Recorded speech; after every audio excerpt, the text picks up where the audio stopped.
Kuryama no kubyuka imbabazi z'Uwiteka bene data. Igitondo cyiza kandi cy'umugisha cyangwa se igicamunsi cyiza bivanye n'aho buri wese aherereye ku migabane itandukanye y'isi. Mwese mwemeye gufatanya natwe gusangira ifunguro ry'umunsi kandi ya buri gitondo. Insanganyamatsiko ya none ku wa 2 Mata umwaka wa 2025, wa gatatu iragira iti Imana nayo itanga insimbura y'ingo. Imana nayo itanga insimbura y'ingo. Mbere ko dusoma ijambo ry'Imana, reka tubanze turirimbane indirimbo ya 86 mu gakiza igira iti uduhe umwuka wawe wera. Niturangiza dusome ijambo ry'Imana.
Haleluya, haleluya, haleluya. Abasinziriye urabakangure cyane cyane, abarushye mu rugendo mwami dusange nko kuri wa munsi ubwo wuzuzaga abigishwa bawe. Reka dusome ijambo ry'Imana riri hano mu gitabo cy'umuhanuzi Ezekiel ibice 36 dore ku 26 tugeze kuri 28. Haravuga ngo nzabanyanyagizaho amazi meza maze muzatungana, mbakureho imyanda yanyu yose n'ibigirwamana byanyu byose, nzabaha n'umutima mushya mbashyiremo umwuka mushya, nzabakuramo umutima ukomeye nk'ibuye mbashyiremo umutima woroshye, kandi nzabashyiramo umwuka wanjye ntume mugendera amateka yanjye mugakomeza n'amategeko yanjye mukayasohoza. Muzibera mu gihugu nahaye ba sogokuruza, kandi muzaba ubwoko bwanjye, nanjye mbe Imana yanyu. Mwakire neza ijambo ry'Imana. Yesu Kristo agereranywa n'isabune y'abameshi. Iyo ukoresheje isabune mu kumesa amazi arakesha. Ezekiel ibice 36 umurongo wa 26 kugeza kuri 28 hatubwiye ngo nzabanyanyagizaho amazi meza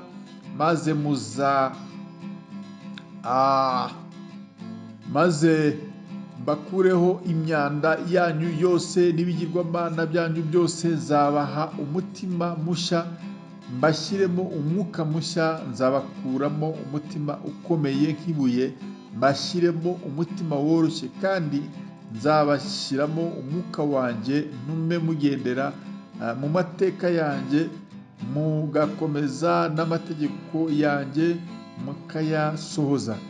Muzibera mu gihugu nahaye abasogokuruza, kandi muzaba ubwoko bwanjye, nanjye mbe Imana yanyu. Nimba ab'isi